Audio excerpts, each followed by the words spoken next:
Dear students, আমি কিছু minute তোমাদের সাথে কাটাবো। তোমরা আমাকে শুনতেও পারো, নাও পারো। শুনলে আমি সম্মানিত হই। যদি আমার দিকে চোখ চেয়ে থাকো, তাহলে যেই কথা তোমাদের সাথে আমার কানে কানে তোলবার সুযোগ হবে, ওইটুক তোমরা শুনবে বলে আমার বিশ্বাস করতে ভালো লাগে। তোমরা 1 টাকার কয়েন যেমন দেখেছো, তেমনি 1 টাকার নোট দেখেছো। তোমরা দেখেছো ছেলেরা? 2 টাকার নোট দেখেছো, 10 টাকার নোট দেখেছো না? মজার ঘটনা কি জানো? তোমরা দেখবে 1 টাকার একটি কয়েন যখন ভারত সরকার বা RBI, reserve bank of India বানায়, তখন 1 টাকার একটি কয়েন বানাতে কত খরচ হয় কি তোমরা জানো? কখন এইসব বিষয়ে ভেবেছো? হয়তো সুযোগ পাওনি, শুনে রাখো। 1 টাকার একটি কয়েন বানাতে ভারত সরকার বা রিজার্ভ ব্যাংক অফ ইন্ডিয়ার খরচ হয় 1 টাকা 33 পয়সা। আর 1 টাকার একটি নোট বানাতে ভারত সরকার বা রিজার্ভ ব্যাংকের খরচ হয় মাত্র 30 পয়সা। 10 টাকার একটি নোট বানাতে ভারত সরকারের খরচ হয় 1 টাকা 33 পয়সা। তারপরেও যেমন নোট বানায় সরকার, তারপরেও বিরাট রকমের এই খুচরো পয়সা আসে। 1 টাকার কয়েন, 2 টাকার কয়েন, 5 টাকার কয়েন।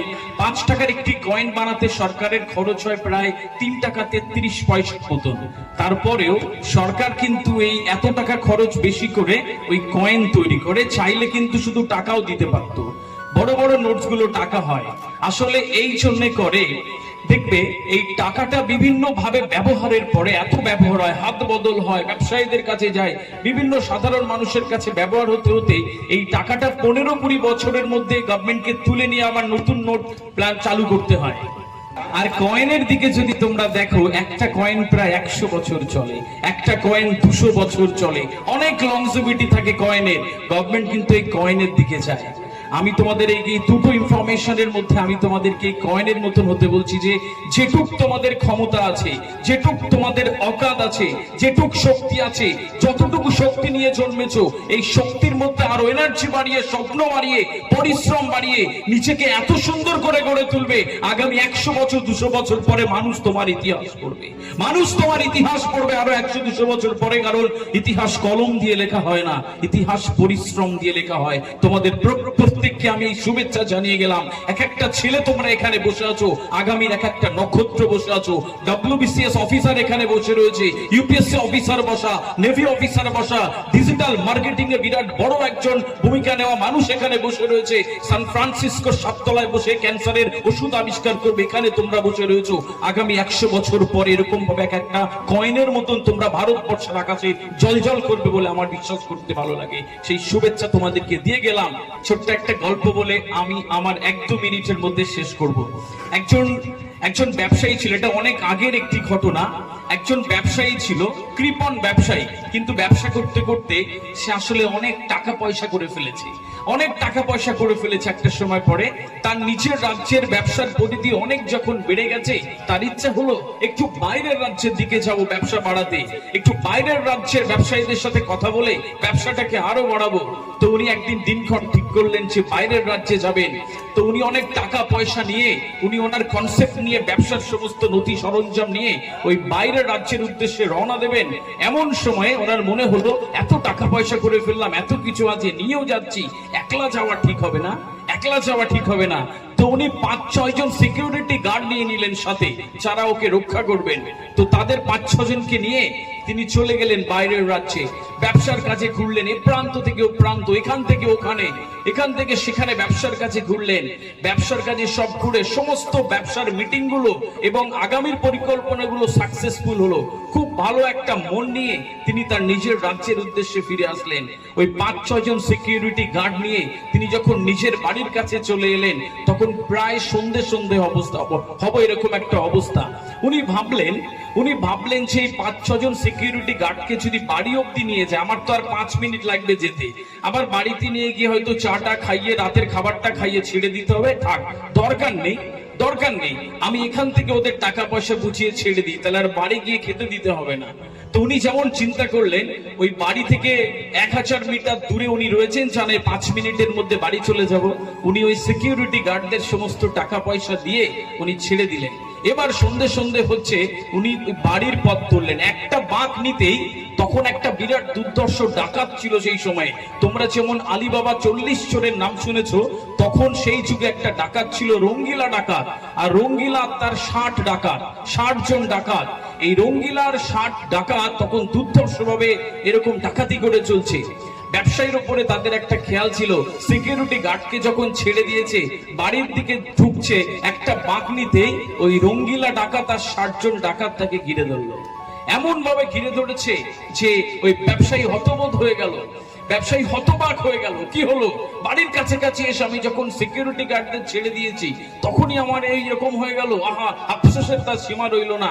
কটা টাকার জন্য মাত্র আমি ওদেরকে ছেড়ে দিলাম, ব্যাস যেই বাবা সেই কাজ। ডাকাত দল তাকে পুরো ঘিরে ফেললো এবং 60 জন ডাকাত তাকে ধমকাতে চমকাতে লাগলো এবং একজন ডাকাত বলে ফেললো যে, যাও কি কি আছে বের করে এবার তোর কাছে দেখি, যা যা আছে এক এক করে দিয়ে দে, ওই বাক্স খোলো, সুটকেস খোলো।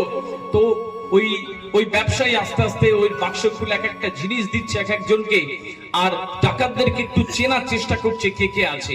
ওর মধ্যে দুজনকে ওই ব্যবসায়ী দেখলেন, উনি চেনে। একজনকে বললেন, সোনু তুমি এখানে? আর একজনকে বলছে, মনু তুমি এখানে?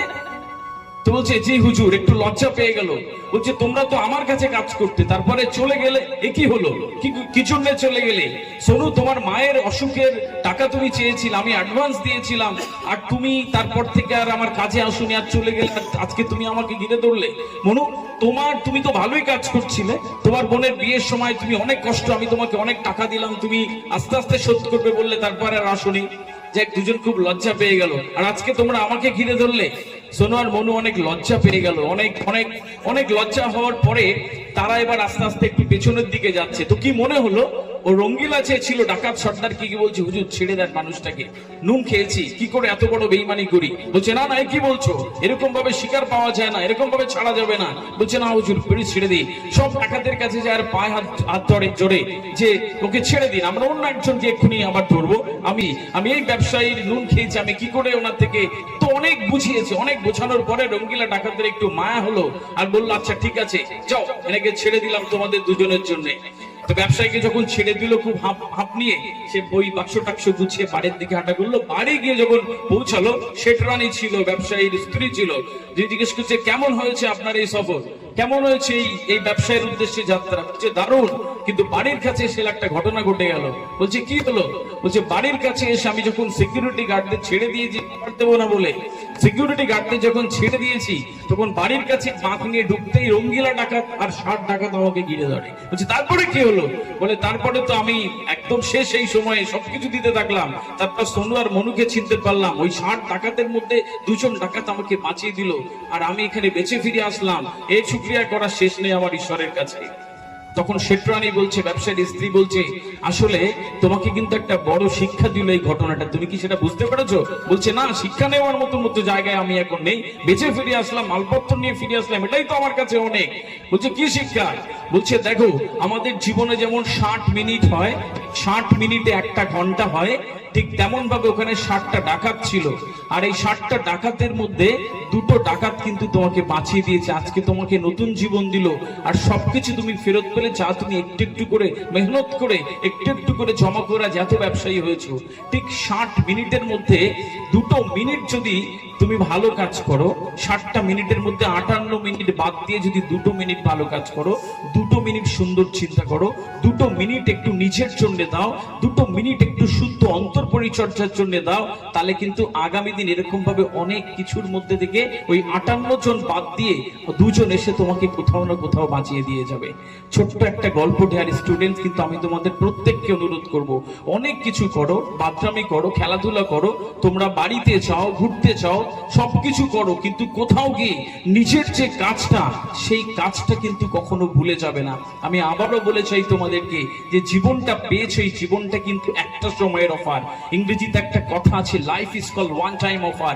এসি, ফ্রিজ, টিভি, ওয়াশিং মেশিনের অফার অনেক পাবে, কিন্তু জীবনের অফার তোমরা একবার পাবে। আমি তোমাদের প্রত্যেককে এখানে যারা রয়েছে শুভেচ্ছা জানিয়ে গেলাম অ্যাজ আ স্ট্র্যাটেজিক অ্যাডভাইজার, যে এরকম যে আমাদের সারা দিনে 24 ঘন্টার মধ্যে 2 ঘন্টা, 4 ঘন্টা নিজের জন্য দাও, একদম নীরবে নিজের কাজটা করে যাও, নিজের স্বপ্নটাকে মজবুত করে ছোট্ট ছোট্ট পায়ে এগিয়ে চলো।